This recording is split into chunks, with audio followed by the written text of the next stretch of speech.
Picture this for a second. It's February 1405. King Wenceslas IV is sitting at a diet, peering into his cup of intoxicating wine. And he is a thoroughly defeated man.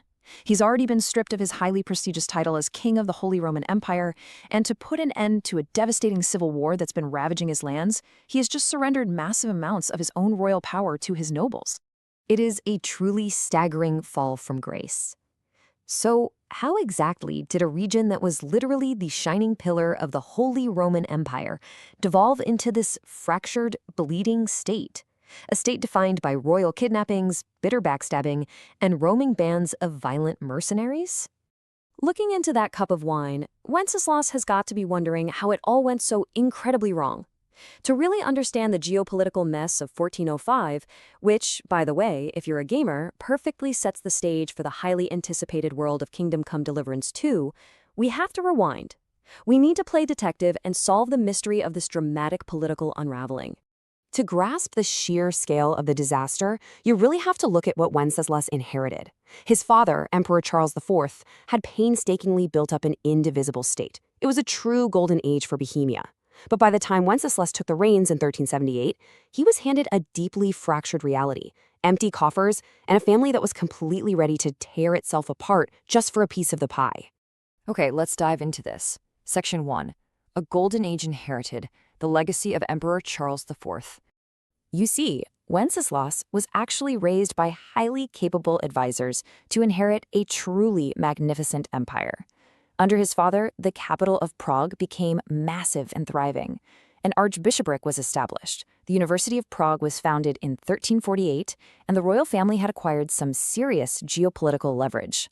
We're talking about holding a good quarter of the immediate territories of the empire and bagging a second electoral vote through Brandenburg.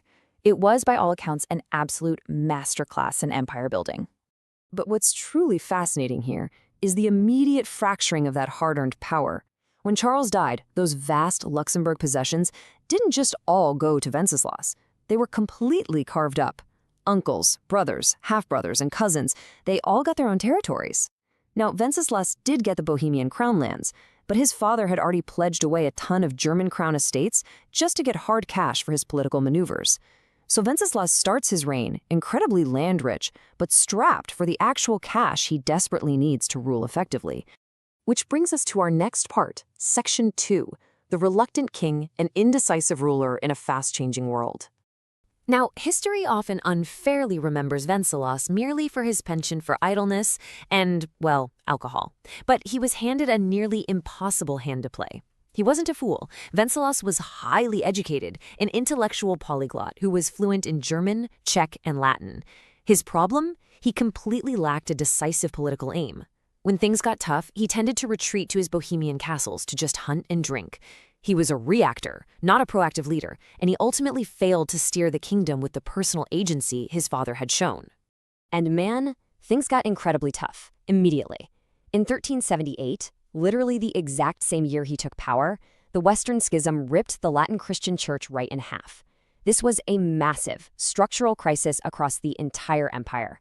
Combine this religious earthquake with fierce competition from rival royal houses like the Wittelsbachs and Habsburgs, and the situation demanded a strong, decisive leader, a leader that Wenceslas simply wasn't. Let's see how this builds into Section 3. Enemies on all sides, the church, the barons, and the family.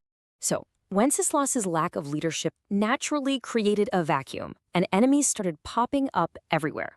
It all kicked off with a bitter, personal feud with his former chancellor, Archbishop Johann of Genstein. And this is where the story turns incredibly dark.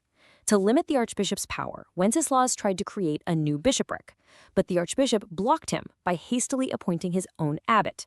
In a drunken rage, Wenceslas traveled to Prague, violently confronted the high clergy, and had several of them arrested. One of them, Vicar General Johann von Pomuk, was brutally tortured to death, and his body was thrown into the Vltava River. This shocking murder was a massive miscalculation. It permanently alienated the powerful clergy, turning what used to be a reliable pillar of royal support into a bitter enemy. Meanwhile, the secular lords were getting pretty restless too. The powerful Bohemian barons, families like the Rosenbergs, were furious. Why? Because Wenceslas had started bypassing them entirely. promoting men of the lower nobility and even the city bourgeoisie to his royal council. In response, the high nobility basically unionized. They formed the Panska Jednota, or League of Lords, in 1394, specifically to severely limit the king's power. Which brings us to the chaos of Section 4, betrayals and civil war, kidnappings, depositions, and a kingdom in chaos. With the church alienated and the barons actively organized against him, the stage was set for sheer chaos.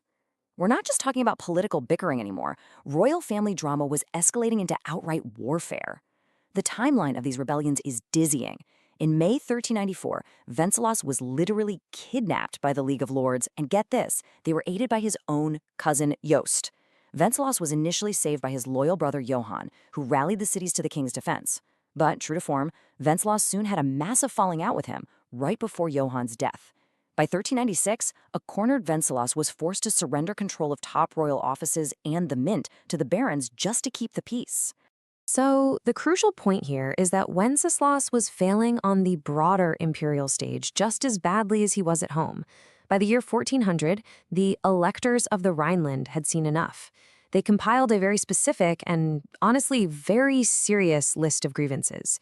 He failed to solve the church schism, he sold titles for cash, he alienated the imperial cities, he completely ignored peace treaties, and he was recklessly handing out blank royal charters. These failures gave the electors the perfect excuse to formally depose him as Roman German king, and they replaced him with Rupert III. And if losing the empire wasn't bad enough, the final betrayal came from his own blood. In early 1402, Wenceslas's highly ambitious half-brother Sigismund marched right into Prague. He allied with the barons, and under the totally false pretext of protecting the king, he placed Wenceslas under house arrest and literally shipped him off to captivity in Austria, taking total control of Bohemia for himself. But the story doesn't end in an Austrian prison. In November 1403, Wenceslas actually managed a daring escape from Vienna. He made his way back to Prague, arriving at Christmas to a jubilant crowd. You see, the people were utterly exhausted by the civil war that Sigismund and the barons had dragged them through, and they surprisingly welcomed their flawed king back as a symbol of potential peace. Which leads us to our final section. The stage is set, the world of 1405 and beyond. This incredible string of events brings us full circle. We are finally back at the Diet of 1405, right where this explainer began. Wenceslas has his crown, sure, but the Bohemia that survived this civil war is forever changed. The reality of this fractured realm was genuinely grim. The king's power is now severely restricted, effectively limited just to his own crown estates. The barons have taken over the traditional royal duty of maintaining regional peace. But in practice, this just means legal marauders and lesser nobles are using feudal loopholes to settle old grudges. They roam the countryside, plundering defenseless villages. Merchants and peasants are left completely vulnerable. And amidst all this chaos, a distinct Czech identity is rapidly rising, separating the local population from the German influence of the wider empire. And this brilliantly illustrates the true danger of the era. The political treaties signed by the nobles in 1405, they were basically just putting a band-aid on a gaping wound. The underlying social and religious unrest was completely unsolved. Preachers like Jan Hus were gaining massive followings, loudly demanding radical church reforms in a deeply, deeply divided society. It was an absolute powder keg, just waiting for a spark.